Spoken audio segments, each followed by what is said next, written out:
Edan, Anas Urbaningrum disambut seperti pahlawan, padahal ia seorang koruptor. Hahaha. Anas korupsi Hambalang, gantung Anas di Monas. Saya ingin berpikir ke depan. Ke depan itu juga sekaligus dengan permohonan maaf. Mohon maaf kalau ada yang berpikir saya keluar merdeka bebas ini kemudian mendatangkan atau melahirkan permusuhan atau pertentangan. Saya katakan mohon maaf, tidak. Tidak. Saya tidak ada kamus pertentangan permusuhan. Tetapi kamus saya adalah perjuangan keadilan. Sontak saja, Anas Urbaningrum mendadak viral seantero Indonesia. Sorotan media massa sedang tertuju ke mantan Ketua Umum Partai Demokrat periode tahun 2010 sampai 2015. Yang bikin gemes itu adalah hiruk-pikuk para loyalis Anas Urbaningrum dalam menyambut Anas di lapas Sukamiskin. Lebih haru dan heroik menyambut pahlawannya, Anas sepertinya dinobatkan sebagai Robin Hood. Seorang mantan koruptor disambut dengan meriah dan antusias. Acara penyambutan semakin menghangat ketika Anas Urbaningrum berorasi membakar semangat para loyalis. Dalam orasinya, Anas menyenggol mantan Presiden Republik Indonesia, Susilo Bambang Yudhoyono atau SBY. Ada apa?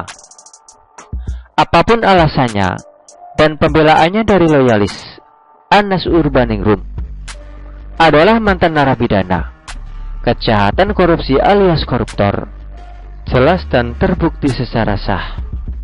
Anas Urbaningrum melakukan tindakan ilegal dan menyalahi perundangan.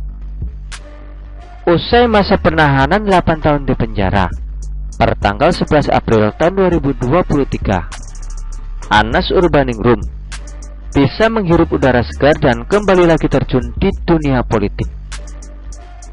Menunggu 5 tahun.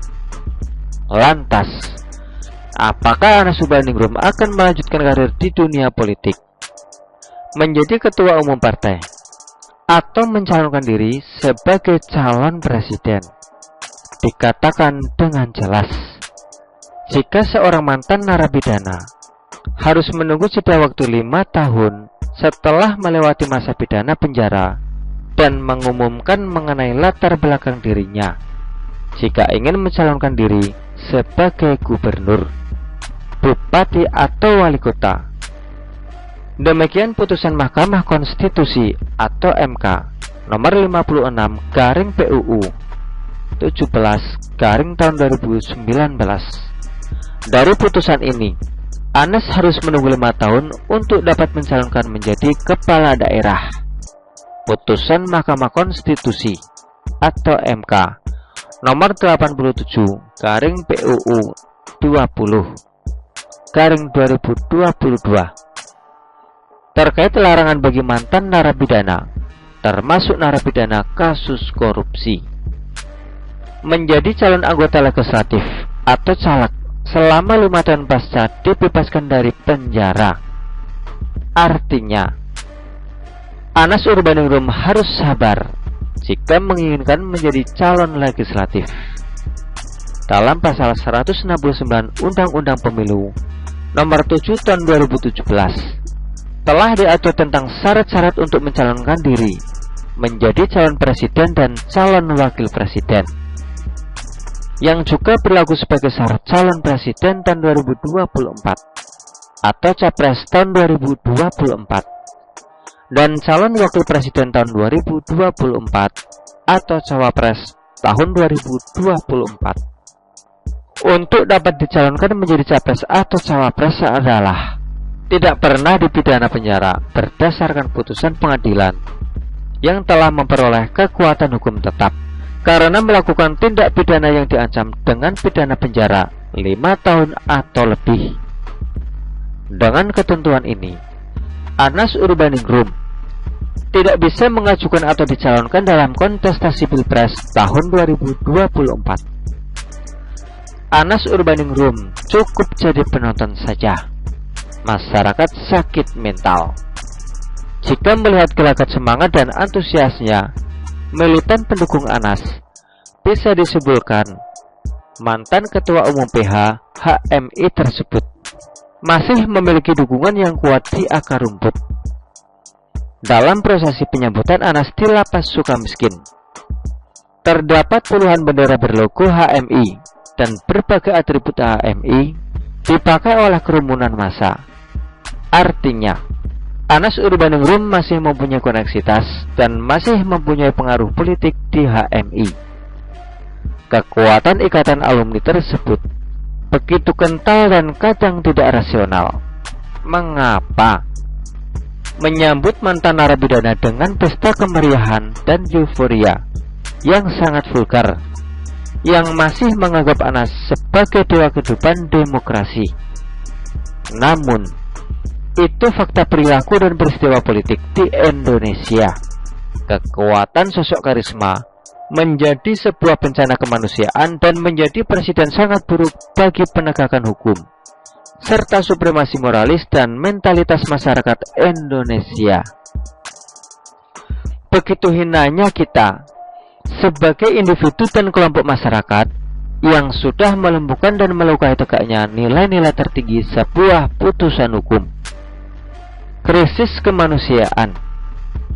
Anas Urbaningrum menjadi bagian dialektika antara instrumen individu dan produk hukum. Masyarakat menangkap secara sederhana, jika Anas Urbaningrum bukanlah seorang narapidana, tetapi korban sebuah konspirasi politik tinggi, krisis kemanusiaan betul-betul sedang menghinggapi masyarakat Indonesia. Tidak bisa lagi membedakan yang salah atau yang benar. Namun demikian, putusan pengadilan menjatuhkan vonis hukum mengingat bahwa Anas Urbaningrum terbukti bersalah menerima gratifikasi dari proyek Hambalang. Anas Urbaningrum dijatuhkan hukuman 5 tahun kurungan penjara. Persepsi publik yang membela Anas Urbaningrum sebagai pihak korban akan terus beropini baik. Sementara sudah jelas, Anas adalah seorang koruptor terbukti bersalah. Inilah sebuah ekosistem penyakit mental sedang terjadi dan sudah menjadi tradisi pembenaran. Tokoh-tokoh masyarakat boleh dibela mati-matian, kendati yang bersangkutan adalah penjahat. Keadilan persepsi. Bagaimana mengembalikan atau meluruskan keadilan persepsi itu? Apa yang hanya dilakukan oleh masyarakat itu sendiri? Pada akhirnya, kita menjadi masyarakat yang melek literasi hukum, kepantasan moralitas serta etika dalam skala khusus, bisa mengatakan yang benar kita akui dan tegakkan yang salah. Kita tegaskan perbuatan tercela dan harus melalui putusan hukum. Begitulah kura-kura. Artikel ini diambil oleh siwarap.com dan ditulis oleh Heru Subagia. Bagaimana menurut Anda?